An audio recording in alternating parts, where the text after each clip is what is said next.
Hello, 5 listeners. 5. We gained 2 more. We gained 2 more people. I'm so proud of us. Today we're not going to do something fun like the Acolyte and how it could have been. That'll be next week. We'll fix something. We did that one already. We done did that one. We will fix that one again. Today, you ever just have a burr in your saddle that you just got to talk about?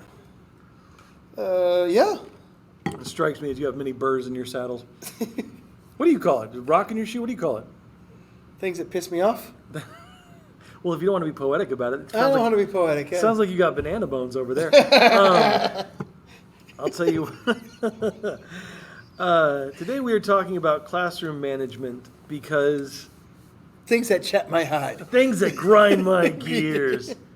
And it's classroom management because if you're looking at the screen right now and you haven't fully fallen asleep yet, I just realized all the kids have the answer. Except for one who got their hands Polly up. in the back. She's got the other. She's one of the only ones that's raising her left hand. She's like, she's the smartest one of the group. No, the other girl right here. The one in the back. The one with the evil look right here. So back left, the one that's gonna looks like my daughter. Yeah, the one that's gonna look like at some point she's gonna either burn the school down or take over the world. One or the other. She's gonna kill the first two. The first two are like, I've got this another answer. She's gonna kill them both. Yeah, she's gonna take them over, and then she's like, I'm the captain now. I'm gonna burn this place to the ground. That was what. Okay, looking at this picture, that was what was promised to me when I was going through my education classes in college. Oh, so you actually did those? Good. Oh, I did those. Because that's part of the issue, I think. Because I did those, and we had a lot, and Dr. Kyoto, really talked about classroom management.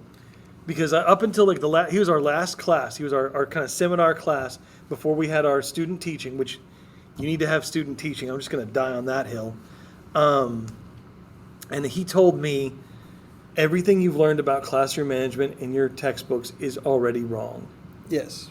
There is no... See, that's the question, the topic today, the art of classroom management versus the science of classroom management, and why there is no magic bullet to either. So, Schnetty, I've ranted, so you go ahead. No, this is your rant. This was your driving in thought of the day. So, all right, rant away all you want to. I will just say this to add a little levity.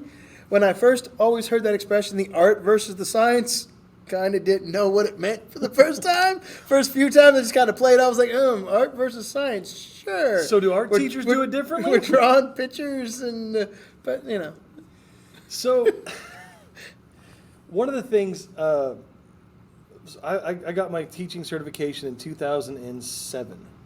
And the textbook I used was in 2007. And that is now 17 years ago. Bleh. Oh. 17 flipping years ago. And so what it said was... So the education classes I took in 1996 and 97. Sure as shit didn't help me. even older than that. Okay. Oh, my Lord. Yeah, because I did my student teaching in 97. I wasn't even out of high school yet. I was at Spring High in 97. I was at Spring High in 2005.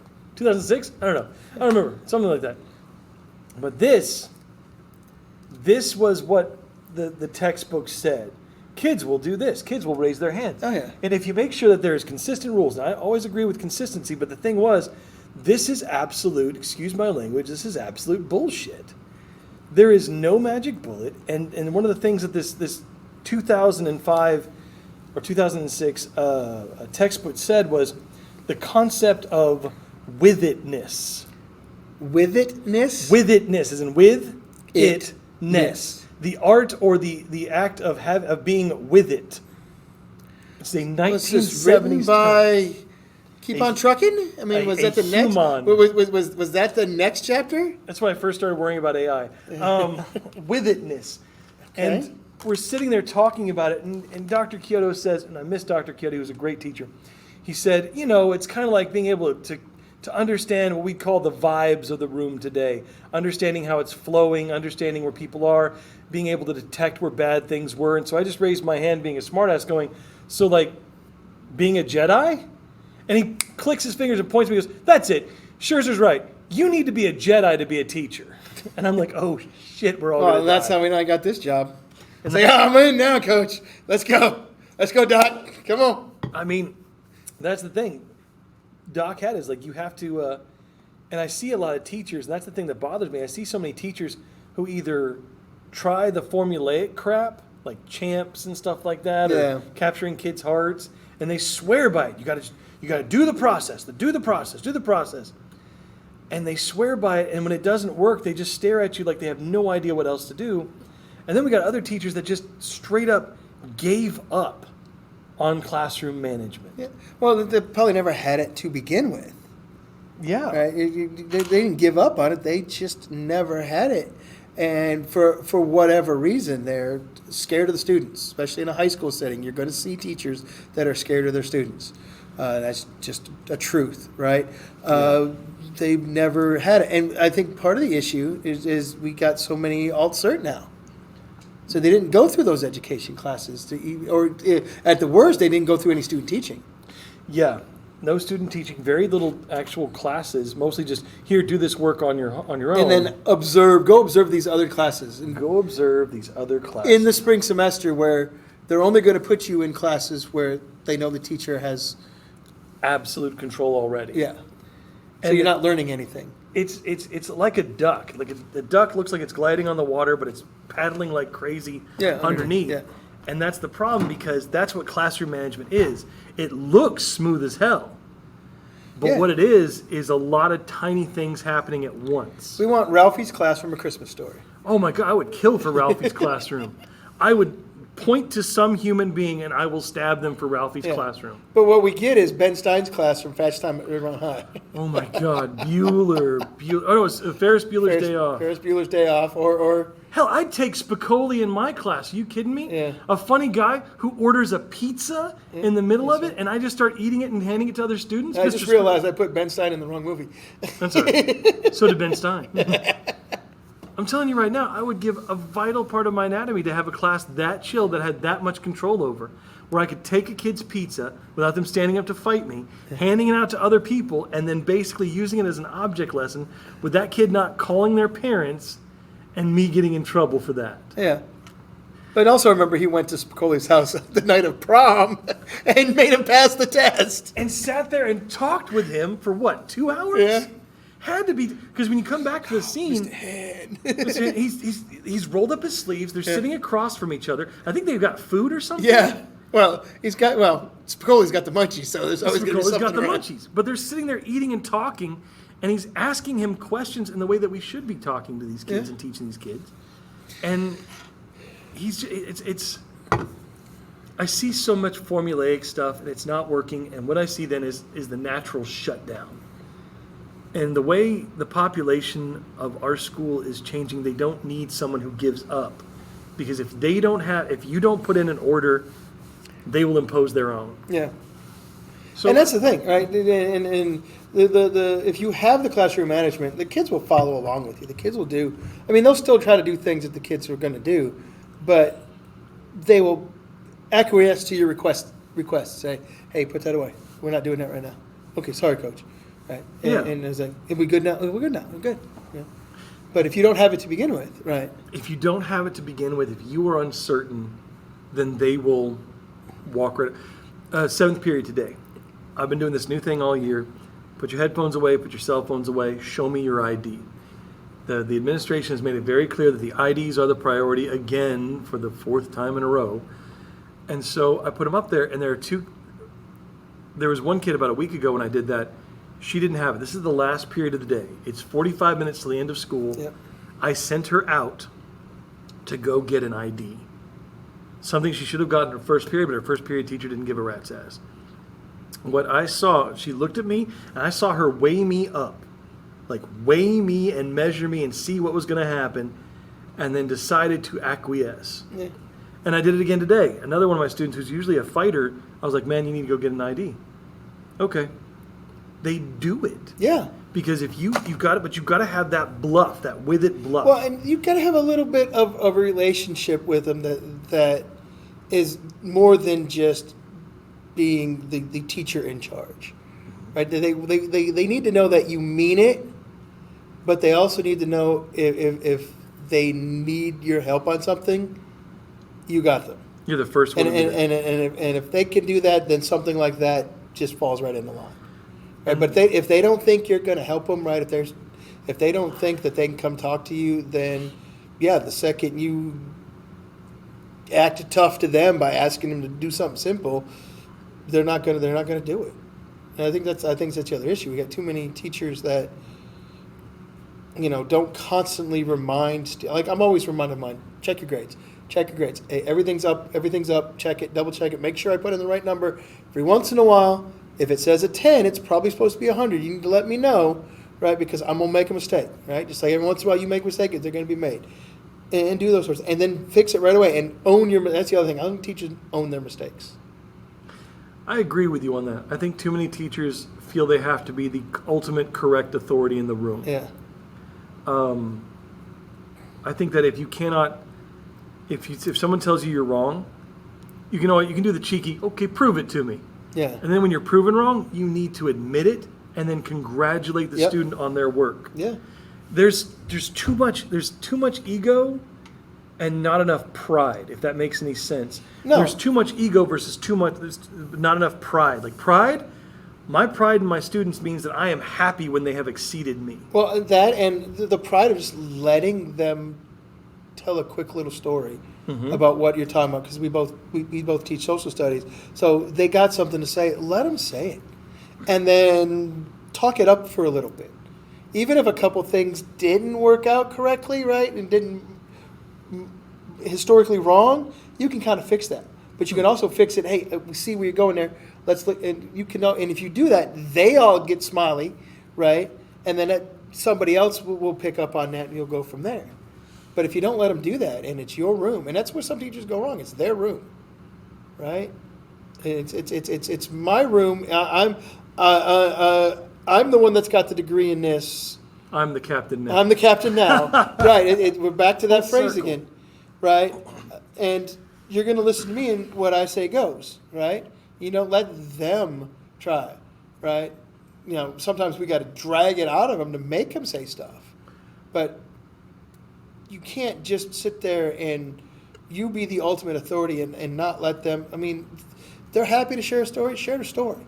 Right. Tell it really quick, right? And there's nothing wrong with it. If you can't figure out how to take a 3-minute distraction, right, or what you perceived as a distraction, and work around it, then maybe the fault's with you, adult in the room. Yeah, that's the big thing. You're the adult. You should have pride in your space. This is my space. When the kid comes in, sometimes I do the big bluff and stuff like that. I'm the best at what I do, and they laugh. But to me, every teacher should feel that way. Absolutely. I am the best at what I do. You are finding a quality teacher. Yeah. And when you say that, when you believe that enough. Now you do got to back it up. You got to prove it to them. Oh, you got to back it up. So when they ask you a question, right, you got to be able to answer. You got to be able to say things like that. But I do it just a little bit opposite. I call it our room. Ooh. This is our room. The inclusion. This is our room. This is our hour together. When you walk in this room with my current group, right, we're political scientists. When you walk into this room for this hour, we need to think. We need to think like we're learning. We're talking about government. So we're working in the government. We are political science. When I teach history, we're historians. When I teach geography, we're geographers. That's the way you think. This is our room. This is our space. Somebody's knocking on our door, right? Who is that Ardo? Who is the visitor to our space? Yeah. I like that. I usually think of it as like, I do a kind of a, you're my students. Like, you are my students, and during this time, I will take care of you. You can trust in me because I care about you as a person. And that's kind of what you're doing from the opposite way, but I really like that, this is our space. And we are allowed to share our thoughts in our space. Right, and when you have to talk like the Holocaust for a history class, or you got to do political parties for a government class, right? You need the kids to feel comfortable with stuff they know or they don't know, and be able to ask things and not be afraid to say African American as a minority group or say women as a minority group, because out in the real world it might be looked upon. Here, this is our room. This is what we are studying together, right? One of us knows it a little bit better, or should know it a little bit better, but you should know some stuff too. Mm-hmm. And if you're paying attention and you're watching over, then this is the space where you can express it, that you know it, you saw it. See, that's a lot of good advantages to the our room position. The advantages to the my room position is more of a defensive posture. Because I've got younger students right now, I've got sophomores. When one of them starts making fun of another one, that's my student, don't you dare. Yeah. But then again, if someone starts making fun of the kid that was making fun of another student, that's my student, don't you dare. Yeah. Like, I will make fun of you, no one else will make fun of you. I look at it as we don't make fun of our classmates that way. We don't do that to our See, classmates. that's probably the healthier way of doing and that it. that might also be the coach's thing, the coaching thing, right? team. We don't do that to our teammates. Like we don't slide tackle our teammates at practice, right? We don't try to hurt each other at practice. We don't hurt each other in here. We want to go and I always make the joke when I taught history, if we want to go make fun of Scherzer or Coach Smith's class, let's do that. Let's do it as a group because they're not us, right? Us versus them. Yes, this is us, right? Who when I said somebody comes in with a pass, man, we're popular today. Oh, right? yeah. This is the fourth time somebody's getting a pass. You guys, we are popular today. The phone rings. Yes, now I got somebody wanting to Yeah. talk to me, right? Those See, types they of things. recognize my genius. Yes, stuff like exactly. that. Nope, somebody gets to leave. Lucky you, right? You won't have a Lucky better you. time than being in this class today. Right? But that's a level that I don't see in other classes. I see the teacher behind the desk just slumped, just tired, just, for lack of a better word, beaten by the 8th week of school. If you're beaten by Yeah. the 8th week of school, get out of this job. This is not for you. To me, when I this is how I can tell if the class is going to do everything right with management wise. When that kid needs to make up the test, and you don't put him in the hall, and you say, "Hey, we got a couple of students making up tests in here. Can we stay relatively quiet until they're done, so they can have a quiet testing room like y'all did yesterday?" And they do. And as soon as you say, "Hey, they're both done," or all of them are done, you guys can talk now, then they talk. And that means they kind of got it that it's our room. And when that happens to me, they understand that we're in this room together, and they're going to give their classmate kind of the best chance to take a test as quiet as possible, without having to go out in the hall and be distracted by all the crazy hallness. Oh my God. And even though, no matter how empty the hall may seem, there's always some crazy hallness. Yeah. But to that end, please and thank you Yeah. are unbelievably useful. Yeah. A lot of these kids have never heard someone say please to them or say thank you for something they do. And like, it could be an answer. When a kid answers in my class, it's, "Oh, thank you very much for that." Yeah. I use awesome a lot. Awesome's another, oh man. Y'all are awesome. Y'all are an awesome class. Just keep the noise down just a little bit so they can finish. Y'all are They're almost fantastic. done. I know you got this. Yeah. And then they okay. That's the pride versus the ego. The pride being, I know that you are all good kids and that we all want this together. Yeah. I don't have to worry about you. And when you start saying things like that, they live up to it. And that, once again, it comes with the whole with itness thing. Because you're monitoring, a good teacher is doing the lesson, but monitoring 1,000 little things. Like we're standing out And there then picking and choosing what we want to and picking and choosing what is important. important at that moment, right? Do you jump on the kid for having his phone out because they have an earbud in, and I know you're not supposed to, but they're attentive. They also just have music playing in their ear. I don't care. It does not bother me one bit if they're attentive. And I'm also on the flip side. If they're not attentive and they fail, then I got something to go. You know what? Maybe put the phone away for a little bit Maybe next put time, the phone away. and we can have this discussion where you're not having to scramble to get a retest. I think that's one of the ultimate tests of whether you have control over your class or not. If you don't have to even talk. Like I'll look at kids and I'll just tap my ear and they will, and they'll just take it Yeah. out. That's all you need. Or I'll tap the desk.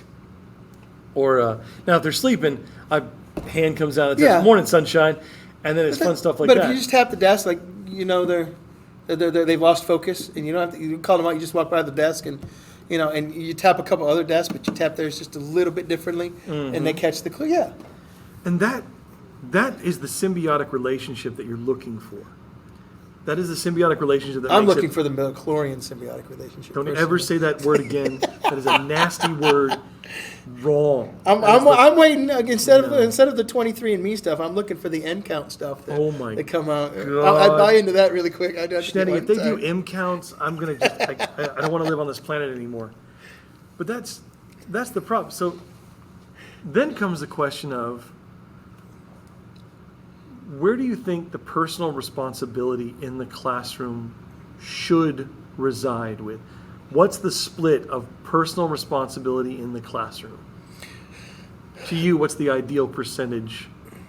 Like the person of the students Students and the to care about their teacher. grade. Well, not Or even to care about their about- grade, to comport Because themselves. I think it's a little different, right? Because to act right in the class, now okay, humble brag, I've done this for 27 years and I've never had to write a student up once for anything, ever, in two separate high schools. And I tell the kids this, and none of them want to be the first one now, so they definitely don't want that.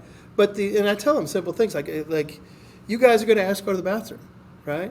You're going to take 5, 6, 7 minutes. I don't know why it takes you so long. I'm going to go to the bathroom and I'm going to take 2, maybe 3, right?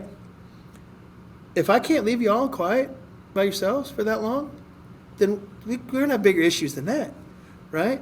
So that's little personal responsibility stuff. That's just behavior stuff. I usually don't. Now, personal responsibility when it comes to their grades, I put a lot more on them. If your huddle account is more important to you, if your stupid TikTok videos, if your makeup is more important to you, that's on you. Don't come begging me for grades though, towards the end of the quarter, because I'm going to sit there and go, well, remember when you doing this, this, and this, and this? I might not remember your name, but I can remember all the things that you did to make sure you were not successful in my class for this unit, right? And they learn that rather quickly, right? And I got no problems telling that to parents, to counselors, to APs, to everybody, that if they cared more about this for the 40 minutes that we're talking about it than they do about that, that's a whole different personal responsibility, because that's your grade. That's you, right? I jokingly tell people I get paid either way, right? I want you to pass. I give you everything possible to pass, right? Plus a little extra that, technically we don't have to do with late work.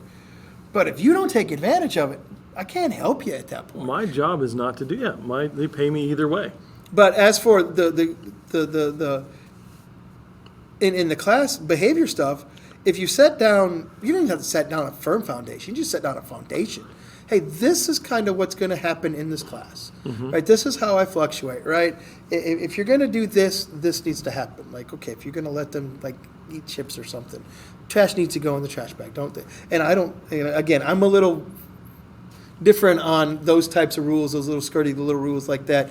I'm one that thinks that students need to be hydrated, students need to have fuel in their system.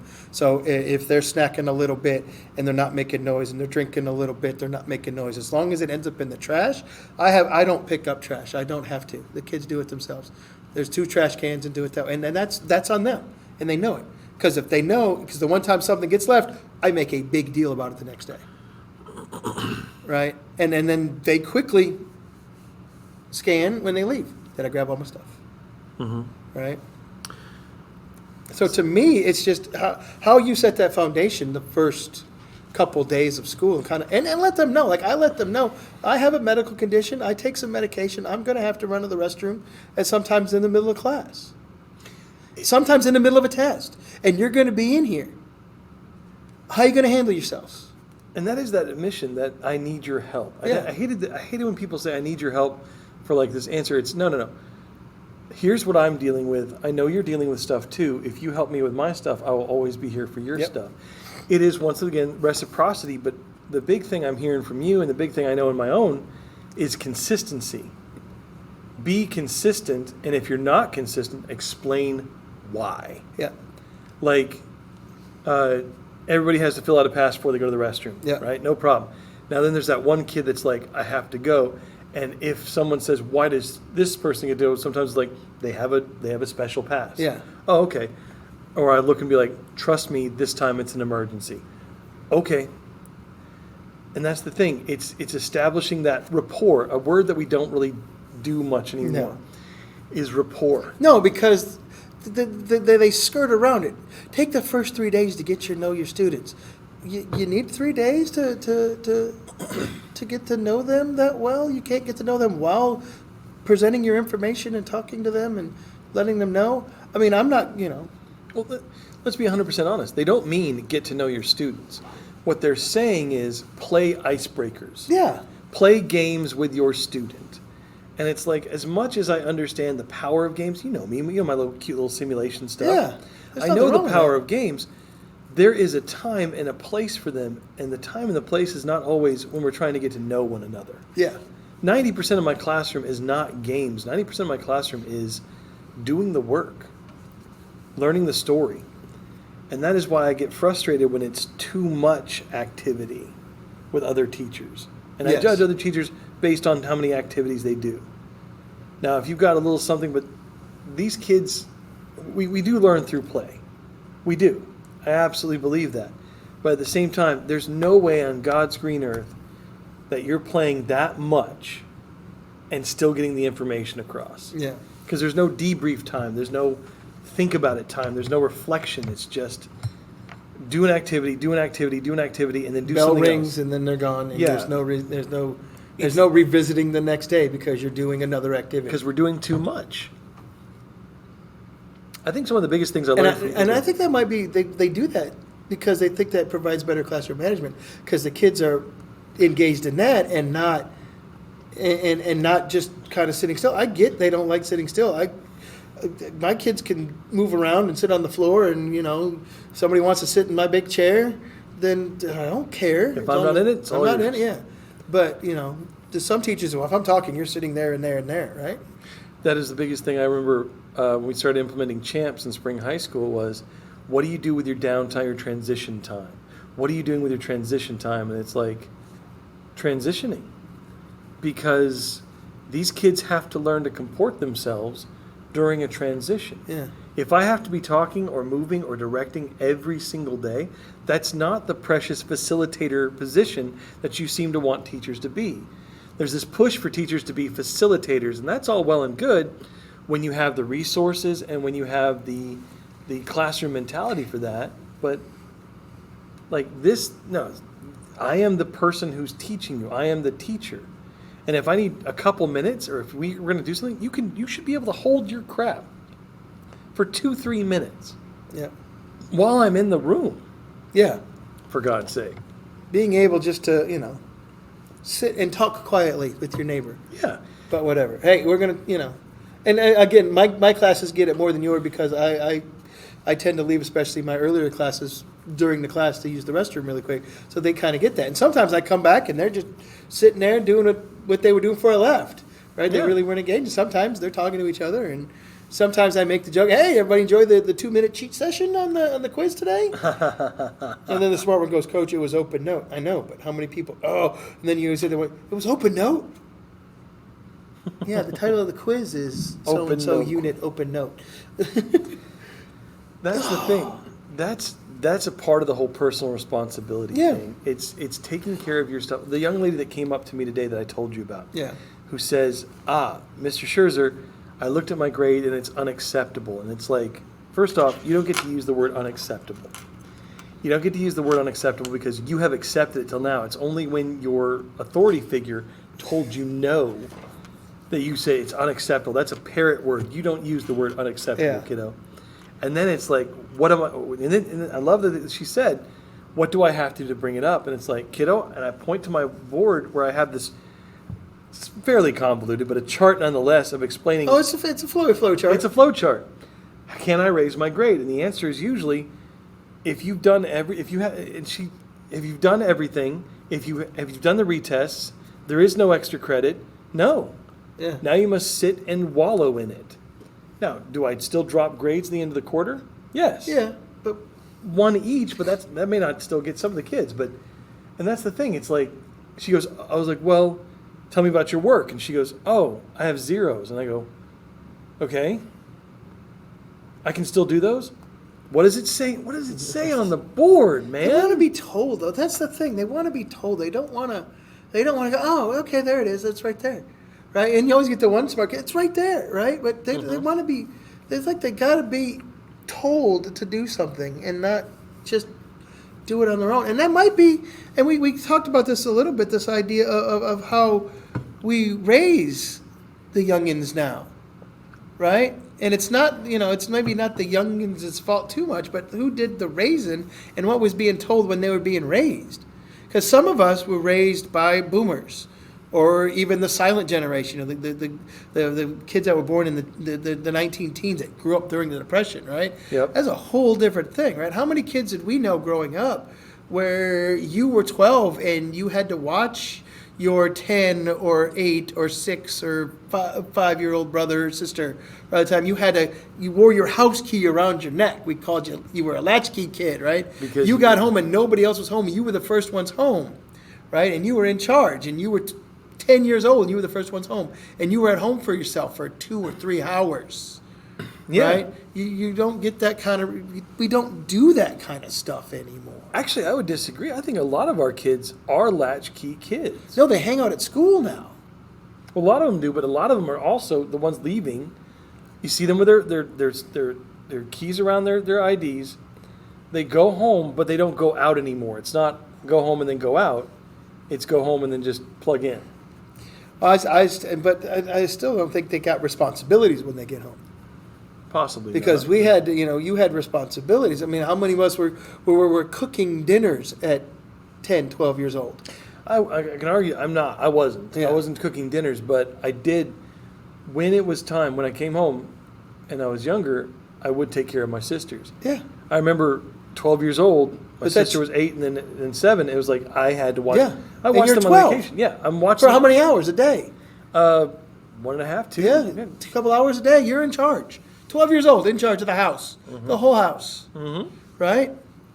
Don't cook anything on the grill because it's fire. Don't don't use anything with grease because you don't know what to do if there's a grease fire. Yeah, but I don't think we do it. And then the other thing is, I'm sorry, but in most of the my generation, you got this fear of being smacked by everybody. Right? Even if you grew, like when we moved down here, well, there was still corporal punishment in the schools. Nevertheless, the small town I grew up in, where like everybody could smack you in the town if you got out of hand, right? But when I moved down here, there was still this. If you stepped too far out of line, there was a painful consequence at the end, right? Just the threat of the painful consequence. And I know now we're talking about different parenting styles, but it kind of same idea here. Why aren't you like? Why are they plugging in? Like, what are they plugging in? If they're 12 years old, what are they plugging in? Well, they got to have a phone now because they're home alone because we don't have landlines anymore. Yep. Right. So there needs to be a phone with that. Okay. What are you allowing to be put on that phone? You're the parent. Yep. And before anybody who's listening says, well, no, trust us. We know what your kids know. The kids you see at your home, the kids you have at home, the kids who talk to you are not necessarily the kids who talk to us. Yes. One of the big things I learned when I became a teacher was that the way a kid acts around me, what a kid knows, I started to love open house night because I could see exactly how much a parent knew their child. For example, this last year, not this one, but the one before, a kid, we'll just call him AC. His mom works 2 shifts. She's a nurse. And so she comes in, she's near the late end of the thing, and this kid has already got a write-up for tardies. I know, because I wrote him up for tardies. And so you've been snowballing her the whole time, huh? I'm just saying. So he comes in, and mom talks to me, and she says, well, one of his teachers wrote him up because he didn't have his ID, and the teacher was really upset, and I think the teacher's just racist. And it was like, whoa. When did he get this write-up? It was 2 days ago. And I look at the kid, and the kid literally winks at me going, like basically, I haven't told my mom. And it was like, no, ma'am, I wrote him up for tardies. What? Yeah, I wrote him up for tardies. And so what we've got is the kids that you see are telling the parents one thing, and they're telling us another thing, and we've got this big kind of convoluted no communication line. So the parents don't necessarily smack, sometimes because they've seen what happens if the person who smacks doesn't have any control. Yeah, And that's a small, that's a different story. Yeah, that's a different I'm story. not talking about that. I'm not talking about that because that's a different story. That's a Yeah. situation. That's but they a whole also different situation. they want to believe their kid and give their kid some leeway, but the miscommunication is just so high. This mom didn't know who to believe for a second till I showed her in an email the next day what had happened. There you go. And then the kid was just in my class and knew that if he stepped out of line, I'd tell his mom, and his mom believed me now. Yeah. I don't know, because it's you have this interplay where we have this differentiated of ideas because the parents believe one thing, and we get different things here. But the other thing is with everything now finally being online, like almost a live grade book, Yeah. right? There's no excuse to not know what your kid's grade yeah, is. you have that issue. I forget where I was going with my thought. I lost my train of thought halfway through it. Well, That no. was- that was a little embarrassing. Because, that's it's going back to personal responsibility. You have access. Used to be, we didn't know our grades unless we were keeping track of them ourselves. Yes. You had to ask to see the teacher's grade book, and your parents had to ask to see Yeah. it in a meeting. And so the teacher had a lot more responsibility to call in people that were failing. Calling in progress reports were Or we brought it back to them. We always got stuff handed back to us. We Yeah. brought it to our parents. and they had to sign it, and we had to bring it back, right? We had to prove- sign prove the that it was failed. shown to them. It wasn't even that. It was just even if you passed. I remember the old report cards and progress reports from Klein. There was a little perforated thing at the bottom that you took Brought it it home. back. They signed it. You brought the perforated thing back. Now I don't know what the teachers ever did with it, but it got brought back. And right then, that's a level of interaction that we don't have anymore because it's always online. You should be able to look on any time and see what your kids. Well, there grade was and when my oldest two went to Conroe ISD High School, every grading period, when progress reports or report cards were issued, you had to electronically sign it before you could go back in and look at any of the updated grades. That you saw this progress report grade, you saw this report card grade, because you could go check the grades anytime you wanted. But once that was issued, that screen popped up and wouldn't let you go look at any more grades until you acknowledged the progress report grades. I would You saw love it. that. Right? I would love that, but half the parents don't even know the login for their kids. No, they don't. And I tell and But the kids log in 80 times a day, the kids log in 80 times and they a still day. don't care until the week before the grades are due. See, that's the weird juxtaposition of that. They log in 80 times a day, and they'll see them, but they don't think anyone else will. Yeah. It's the I see. It's the I don't know what my budget is, but I keep looking at my balance. Yeah. I keep looking at my balance, going, I wonder if I have enough money. But then you keep forgetting all the stuff you should have been budgeting, Yeah. and then you have this not deficit, and paying you don't know attention what's what you're going paying on. for. You're not paying attention. So my oldest daughter texted me a while back, and she goes, I finally got it. I finally get what you meant when you'd always just say, I don't want to hear, I'm sorry. I just want the issue fixed. Because there's too much of I'm sorry get you out of it. Like that's I'm good after that, right? I still don't have, no, the problem still exists. Saying I'm sorry or my bad, which is just Or freaking horrible. My grades are unacceptable. Yeah. I don't need that from you. And she finally texted me and goes, I get it. I finally get it. I finally stepped and said your line. I don't want to hear I'm sorry. I want to see it get fixed. I want to see you acknowledge the issue and fix it. Because I would tell it to all three of my daughters all the time. Great. I don't want to hear I'm sorry. I want it dealt with. Right? You didn't do Absolutely. something. I'm sorry. You still got to do it. Right? I don't need to say I'm sorry. I want to, you didn't do, I'm on it. That's what I want to hear. And she finally gets it. She finally understood it, right? And she told the other two, look, I finally got it.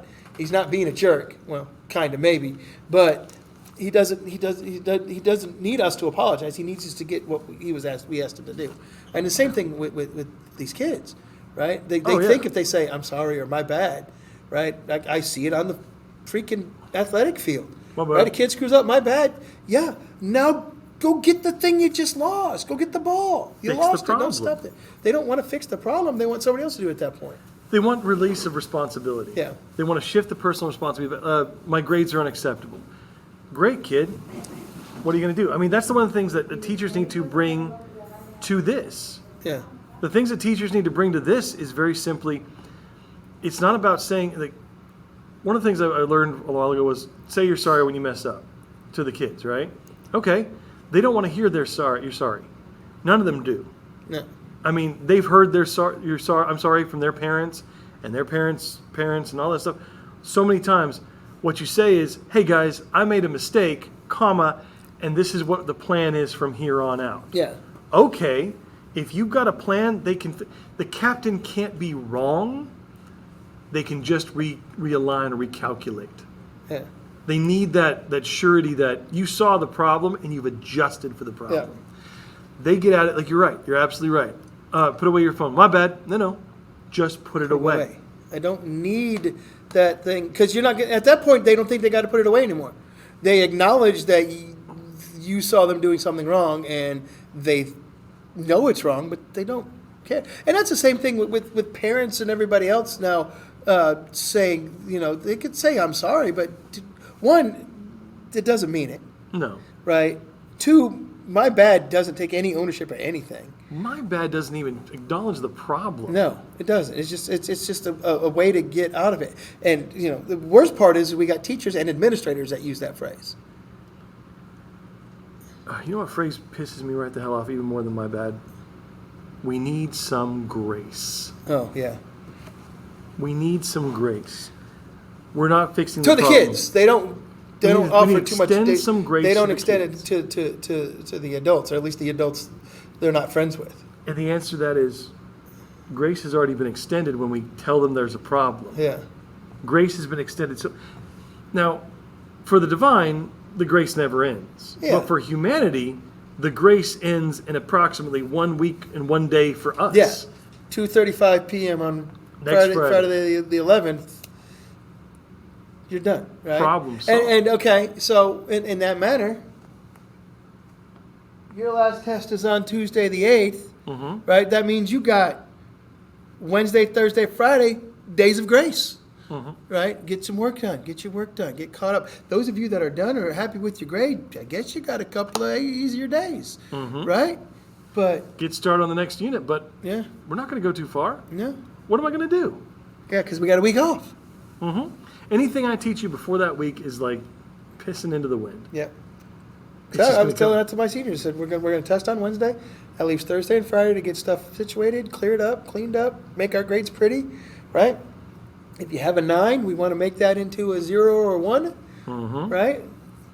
I had to explain what that means to a couple kids. Oh, God, I know. I told them I don't like 9s. And they're like, you don't want us to make A's? And I go, no, I don't. Oh, my God. Yeah.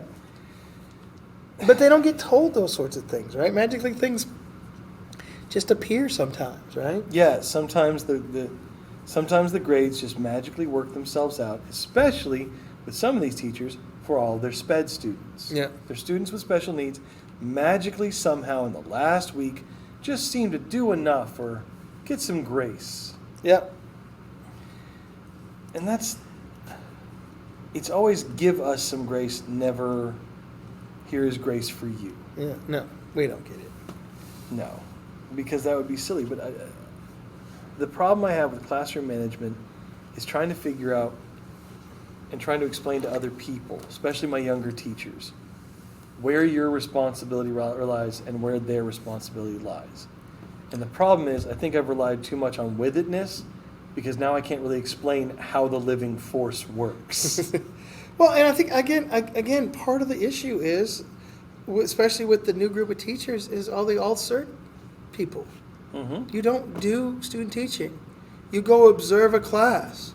Okay, you come observe my class, and they're going to be well behaved because this is what we do. They also know, like in my class, if I end 10 minutes early, we're done.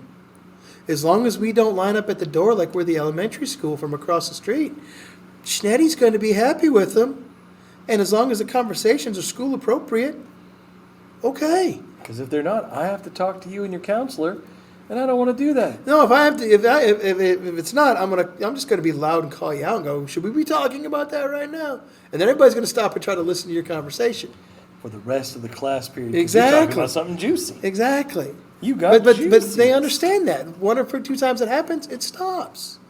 But then again, it's also, they understand with the classroom expectations that are in my room. This is how we act.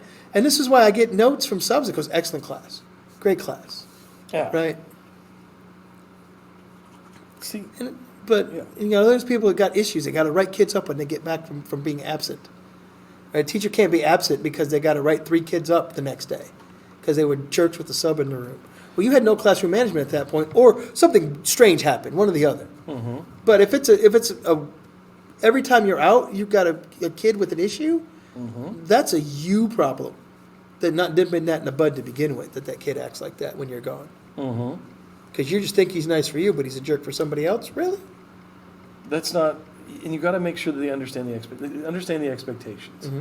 and having expectations. That's one of the things that the kids in there on that picture have that a lot of classrooms do not.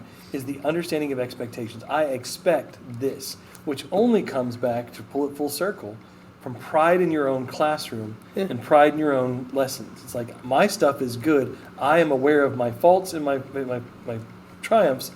You need to meet me where I am. You're going to pull you up. Yeah. I'm going to make you better. Well, and I think that's the other thing, right? We get so many new teachers that just get stuff from other teachers and don't make it their own.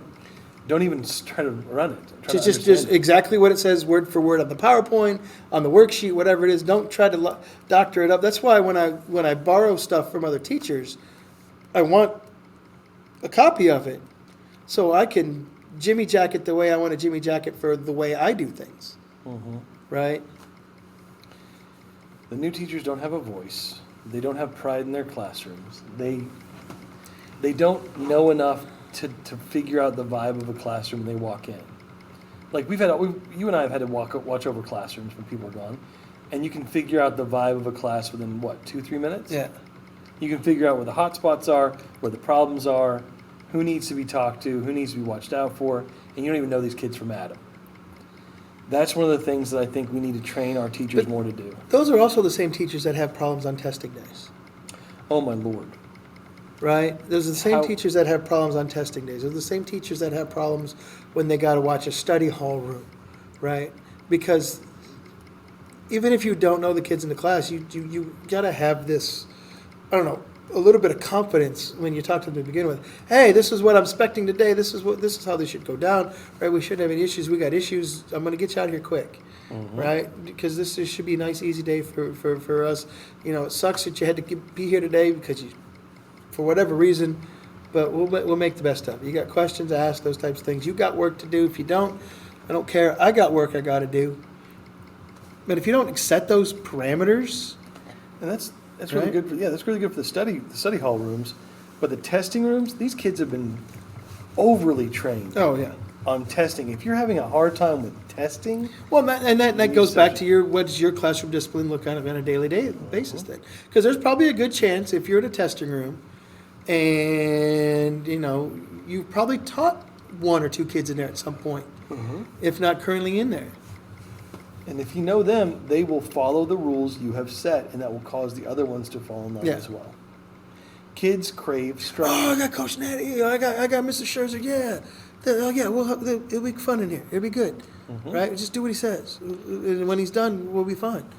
Yeah, they communicate that rather quickly. Oh, and in ways you wouldn't even imagine. Yeah, Little ways like sitting up a little bit straighter, or just yeah. complying immediately. Other kids will pick it up. I mean, kids crave structure. Yep. They truly do. They flourish under structure. And we've shared a couple of students that were fine in our class, but we know they get in trouble in other classes and act crazy out in the hallways and other parts of the building. But they walk by us and it's Hats come off. half come off. IDs come on. They don't act just as crazy. They just kind of work it into the system So because they know what the expectation is when they see us. how do we teach the new teachers to do this? What is Well, you had an idea and it never got brought to fruition by the people above us. You had that idea set up last spring. You were working on it. I found it just the other day. By the way, I started looking at it again. I was looking through some older stuff then on our shared Google Docs. It was there, but it got pushed aside for whatever reason, and you never got one. So that's, again, if that's how you're being treated by the administration, that have you get something set up and then, to steal the phrase from the kids, you got ghosted, right, Oh, on good it, Lord, yes. then Here's what we do. what's the point? Because they know best? They don't. Because your presentation would have been great this past August. And Even if it's just offered to the teachers on this campus. And maybe you work that out for if you want to, if you still give a crap about it, right? I'll see what they I have an idea that for one of those days where we got to have all this stuff, right? I mean, they made us. What's that one thing I got away from because we had practice that you guys had to attend, where the teachers led it on how to have discourse. oh my 'Cause- God, how to yeah. have discourse. Right? Oh my Lord. That was funny because the way teaching people to have discourse is difficult because Teachers it's teaching not teachers how to have discourse. is adorable because it's like it's not just talking to each other. Yeah. Discourse is here's the goal we want to reach, and that's the thing you got to have in your classes. It's not a it's a here's where we want to reach, how do we get there? And the more, like you said, the more you can pull them in and make it an our classroom thing, the better it is in the long run. Because ownership. Yeah. Ownership They is a have, big part of it. whatever it is, the ownership is making sure the room's picked up, Mm-hmm. right? Making sure there's no trash on the floor when they walk out. They have their own trash, and they walk by the trash can and they throw it away. So it's- Perfect. It's ownership, it's pride, it's consistency, and at the final end, it's that very difficult thing to define of knowing when to push and when to let crap slide. Yep. That last one you get only with years of experience, because as long as you've seen some good examples, that'll give you a head, but Yeah. you got to make your own mistakes on that one Yeah. and then readjust. But pride, consistency. What was the last one? I was super smart. I don't know. Dang it. Oh, ownership. Ownership. Yeah. That's the word. And on Have that these note, great ideas. I think that's our cue to To let it be. to let it go. All Let right. it be, let it go. What are we? Beatles and Frozen. Beatles and Frozen. Let it go. let it Frozen go. Beatles. Hey guys, would you like to build a snowman? Things of that nature. But yeah, next week, probably more Star Wars. Yeah, maybe. Maybe.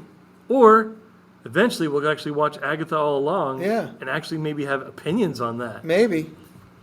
Got to be able to get it watched. Oh my Keep God. running into problems. Keep running into problems because there's small children who are like, Dad, I want it. I it's need too it. tough. Small children or big hospital conglomerate wanting to. Screw Take that it. hospital conglomerate. But also, thank you, hospital conglomerate. Exactly. That wants to make the wife work, or a smaller child running around playing volleyball and softball and Ugh. having to be everywhere. See, that's why I make sure that my kids don't do sports and Yeah. hide in their rooms. Well, I and got to go spend some money on some sports stuff when we get done talking here. All right. Well, thank you for listening. And next time, I don't know, something lighter Maybe. or maybe even worse. Who Or even knows? heavier. Heavy. Heavy. Is there something wrong with the Earth's gravitational pull? It's heavy, Doc. It's heavy. It's heavy.